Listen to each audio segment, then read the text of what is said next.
Hey there, beautiful people. Welcome back to my channel. My name is Nyasha, and today we have a fun, lovely, bookish sit-down video planned. So go grab a drink, grab your reads. We're just gonna discuss books today. So it is November. Guys, when did this year fly by? Like, it feels like just yesterday I was like, oh my gosh, I can't wait to go to uni in Jan. Like, I was planning what I was gonna do for uni in Jan. And now I'm 2 months into uni and we're almost at the end of the year. 2025 is closer than 2024. Isn't that crazy? Like, isn't that just wild? I feel like time has flown this year. I feel like days just approach a lot quicker. So yeah, it's crazy that it's almost the end of the year, and it's crazy that I have only 2 more months to read and create my 2024 reading results. You know what I mean? On that though, I have already surpassed my 2024 Goodreads goal, so I'm quite happy about that. So I'm very relaxed in my reading. So yeah, so let's just get into it. So I don't even know if I said it, but you know by the title already, we're going to be doing my October reads, or everything that I read in October, whatever you want to call it, as well as my November hopefuls, or my November TBRs. If you like this video, give it a like. If you're not subscribed yet, you probably should be, because we have fun over here. We talk about books, we talk about uni, we talk about life, we talk about all things, all right? And I'd love to have you here. So yeah, I'd just like to say thank you for clicking on this video. Thank you for giving my channel a moment of time in your day. It really does mean a lot to me, and I see all of you, and I really do appreciate all of you. So thank you. So yeah, let's just get into it. Quickly, just giving a quick overview, here are my stats for the month of October. I managed to read 3 books, which I'm actually very proud of. I'm very proud of the 3 books that I read, because I am in my first year of university and I really thought I wouldn't be able to read anything, like anything at all. So the fact that I was able to read 3 books, like, it just makes me so happy, because it means that I am prioritizing my course, but I'm also prioritizing my hobbies. I read for fun, guys. I do not read to gain knowledge in this situation. Like, when I pick out books, I'm just looking for a good time, okay? I'm just looking for a good time, and so I'm happy that I can keep up that hobby even whilst I'm busy. We'll see how that goes for the month of November, because there are a lot of things going on. It's very packed, very heavy, but let's not get ahead of ourselves. Let's talk about the 3 books that I read in October. Oh, also, just to let you know, if I sound a bit different, I do have a bit of a sickness. I don't even know what it is, honestly. I feel like I've just been ill since I got to uni, and I'll like recover and then I'll be fine for a week, and then another week goes by and I'm like, oh, so we're back here again. Okay, cool. So yeah, please excuse that. The first book that I managed to read in the month of October was One True Loves by Taylor Jenkins Reid. Now, I cannot for the life of me remember who recommended this book to me. I saw it on, I think it was on BookTube. I really can't remember who it was. But the reason why I moved it up on my TBR was because, one, I knew I needed something very like quick and easy to read, so I was looking for a romance book to read. And then secondly, I love Taylor Jenkins Reid. I've read I almost said The Invisible Life of Addie LaRue. I've read The Seven Husbands of Evelyn Hugo, as well as Daisy Jones and the Six, and I really did love those books. The Seven Husbands in particular, that's like one of my favorite. I don't even know, is it literary fiction or is it just I wouldn't say it's romance. I'd say it's my favorite like literary fiction. It's just so well done. It's so good. And I was like, let me just like go through some of her like older books, see if her writing style changed, see if I still click with it. And I ended up giving this book 4 stars. So I did enjoy it. However, probably is not one of my favorites from her.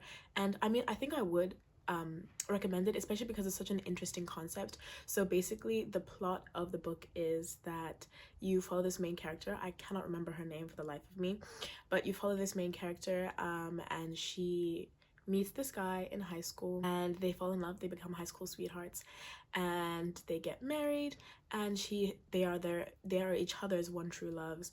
And then something happens which causes them to separate, and she falls in love again, and then he comes back. So it's sort of like having to deal with, can you have multiple loves or not? Like, I hope that makes sense. And also none of that was a spoiler because it's literally in the blurb.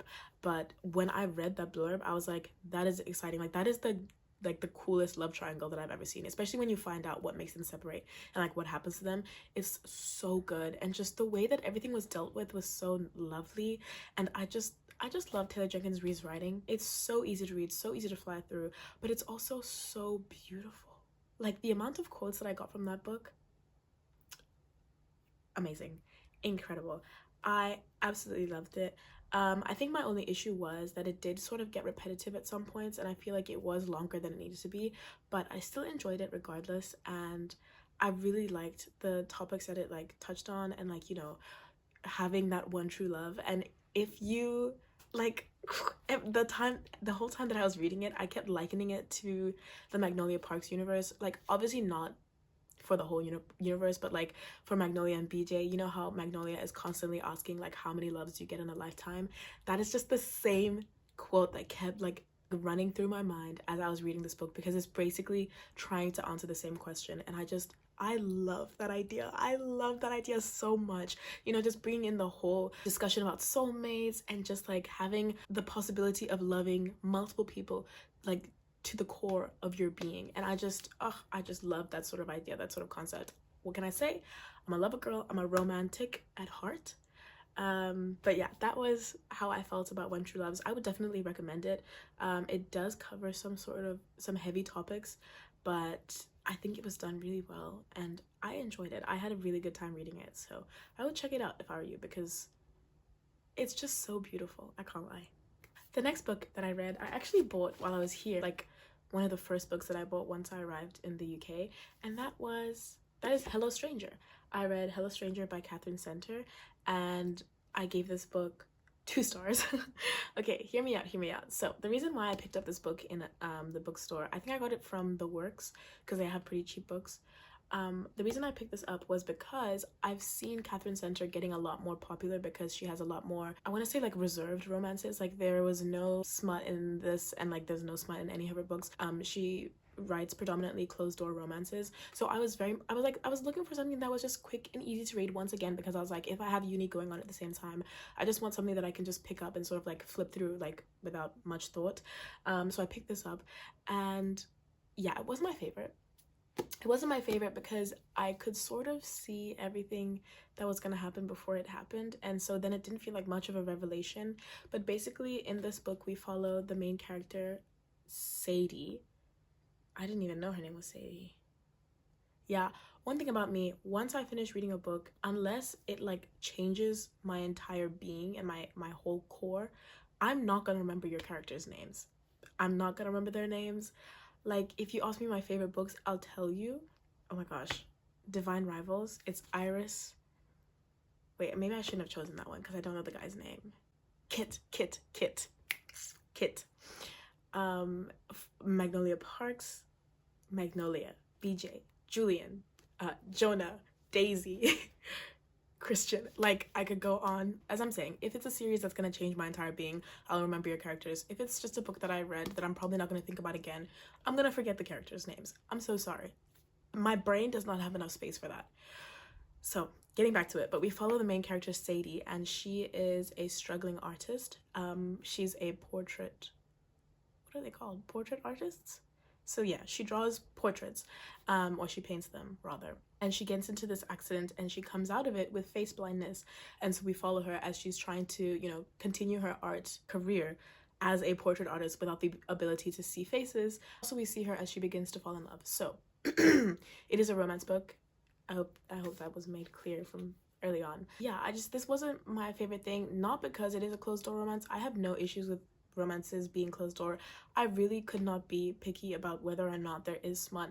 That used to be a deal breaker for me, but now I really couldn't care less, because I feel like you can show true love and true deep emotion in many other ways. It just wasn't my style, so I'm not too sure if I'll pick up another Catherine Center book, because it just didn't have the same sort of like it felt very real. It felt like this could be a real situation, and I like books, especially romance books, where things seem very drastic and it's very dramatic, and I just love it like that, because as I said, I'm a romantic, and I want people to like jump in front of a moving vehicle for me or something like that. Well, I guess you can say there's an element of that in this book, but it just felt too clean and just too prim and proper. I don't know how else to describe it. It just wasn't my favorite book. But I don't know if I would recommend it, honestly, because it was a bit predictable, which did lower my entire experience with it. So I don't know about this one. But yeah, that was the second book that I read in October. Ooh, this talking is not good for my throat. But it's okay, because we're at the last book. The last book that I read in October was Play Along by Liz Tomford. I rated this book 4 stars. And if you don't know anything about this series, I am a massive advocate for this series. Click on any of my videos and I'm pretty sure I speak about it at least a little bit, like once. But yeah, it's a part of the Play Along is the most recent book in the Windy City series, which is basically a sports romance following a bunch of different couples. It's an interconnected series, so you can read them in whatever order, but I have been reading them in the order that they have come out, which I think is probably the best way, because you get to meet characters and then you get to see characters as their story sort of develops outside of their own books. So I would definitely recommend reading it in order, but that's just me. In this book we follow, oh gosh, okay, so I know I told you I loved this book. I really did, but I start to get confused because there are so many like pair names. There's so many couple names now in this series that I get confused. But I was reading about, oh my gosh, am I gonna remember it? Isaiah and Kennedy. You guys don't even know the severe sifting through my brain that just went on. We follow Isaiah Rhodes, who is actually the brother of the previous book. He is a batter, I think, in baseball, and Kennedy is the personal trainer for the baseball team. And basically, if you want to know, it has a bunch of different tropes, but the main one being a fake marriage.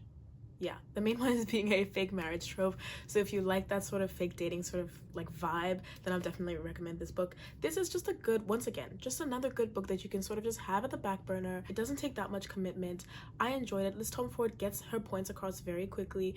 I will say, however, I am sort of not getting tired of the series, but I'm like, okay babes, you can end the series now, because each sort of book follows the same sort of trajectory, and you know that they will end up together, if that makes sense. Like, as in the most non-spoiler way possible, you're not gonna pick up a book in the series and like them not be together, because they are the main characters and that's what's gonna happen.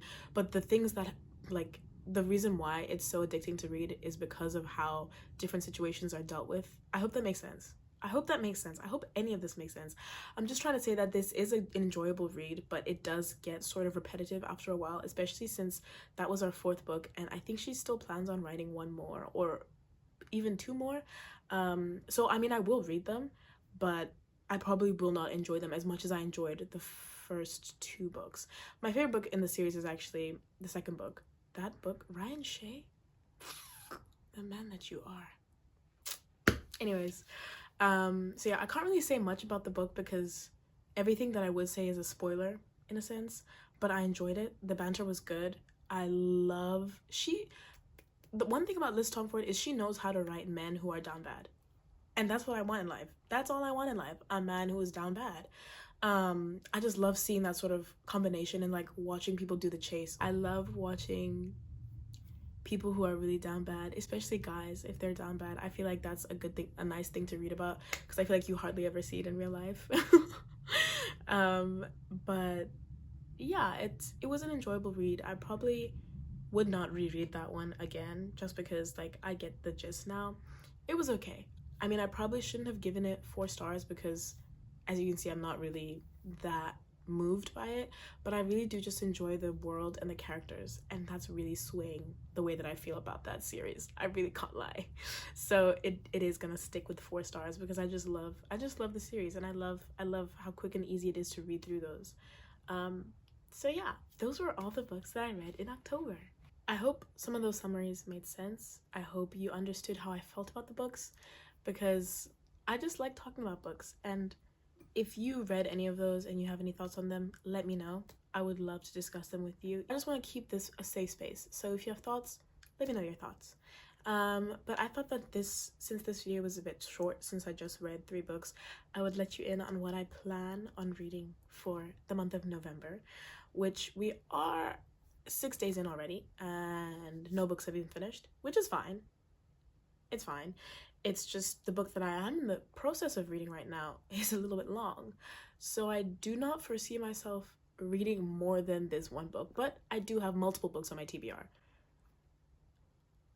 You see, I don't know how I think that makes sense, but that's what I've done. So that's what I'm going to continue doing. The book in question that I'm currently reading that I'm not going to finish for goodness knows how long is Kingdom of Ash by Sarah J. Maas. This one I really can't give you a summary about because this is the 8th book in an 8-book fantasy series. Why did I say it like that? This is the final book in an 8-book fantasy series. If you know, you know. That's all I can say. I'm traumatized, and I'm just like 100 pages in. I'm so scared for myself, but it has to be done. It has to be done. So this is the first book that I would like to get done in the month of November, which might be the one and only book that I get done, which I would be very happy with because it's like worth 2 books. It's 900 pages. Like, are you kidding me? The first book is Throne of Glass. If you want to find anything about this book, I wouldn't say search on TikTok or Instagram because you might get spoiled, but the Throne of Glass series follows Selena Sardathian, who is an assassin, and everything goes crazy after that point. Everything hits the fan once you finish that first book, and you just get addicted, and it's such a rich fantasy world, and I just love it. I absolutely love it, and we're gonna finish this final book actually together because I am filming a reading vlog for it that might come out. I don't know when it will come out, but just know that there is a reading vlog of me reading Kingdom of Ash, and I fear for my life. So you will be able to watch me fearing for my life as it's happening. The next book that I have on my TBR is actually That's Not My Name, which I don't know who the author is, but I put this on my TBR because I was watching a video by Tiffany, and she recommended this book because, well, I don't know if she recommended it, but when she was speaking about the book, I got interested. Basically, it's about this girl. This is what I think it's about from what I got from her video. This girl gets into an accident and she doesn't remember anything about what's going on around her, and someone comes and finds her and is like, oh, hi, I'm your father, let's go, girl. And then she realizes to herself that that's not her name, and which means she probably doesn't really know the guy, so it goes off from there. So that really intrigued me, and I just want to read the book. That's all I have to say about that book, because I feel like I haven't read a mystery in quite a while. I think the last one I read was probably The Housemaid. Yeah. And then the final book on my November TBR, which is crazy. 3 books, Nyasha. Are you gonna get through that? I don't know. I don't think so, but I have options. So the 3rd book is actually Before the Coffee Gets Cold by Toshikazu Kawaguchi. I most definitely butchered that pronunciation, but I'm really sorry. But it is I think this is literary fiction. I don't know. I know one of my friends read this and she said this was like a really cute read, and like she would recommend it. So I have a copy of it, and I was like, I could read that. It's like about 200 pages, and I feel like it'd just be very cool. And I don't know if this is right, but I feel like this may have been, yeah. So this was written in Japanese initially, and so it's been translated to English. And I don't think I've actually ever read a translated book before. So I'm excited to just, obviously it's not going to really have much of a difference because it'll still be English, but I just think the novelty of it is quite cool in my opinion. I mean, I'd love to read more translated novels because I just want to read books from all over the world. I feel like that would be very enriching and just quite cool. But yeah, so the next book on my TBR is Before the Coffee Gets Cold. I know absolutely nothing about this. I think there might be a bit of magical realism in it involved, so I'm excited. But yeah, those are the 3 books that I would like to read for the next month. If you think I'm crazy for putting 3 books on the TBR, especially when Kingdom of Ash is there, you can let me know. I know that I'm crazy. I'm probably not going to finish them all, but I just like books. That's my answer to everything. I like books, and what can I do? What can you do about it? So I will deal with the consequences of not reading 3 books, which is probably not going to be a big consequence if I'm being so honest. I'm just going to shrug my shoulders and continue on with life. So yeah, that's it for today's video. Thank you guys so much for watching. If you stayed till the end, I am so in love with you. Thank you for that. Thank you for listening to me yap for this long. Thank you. I'm just very grateful. But yeah, I hope to see you in my next video. So yeah, bye guys.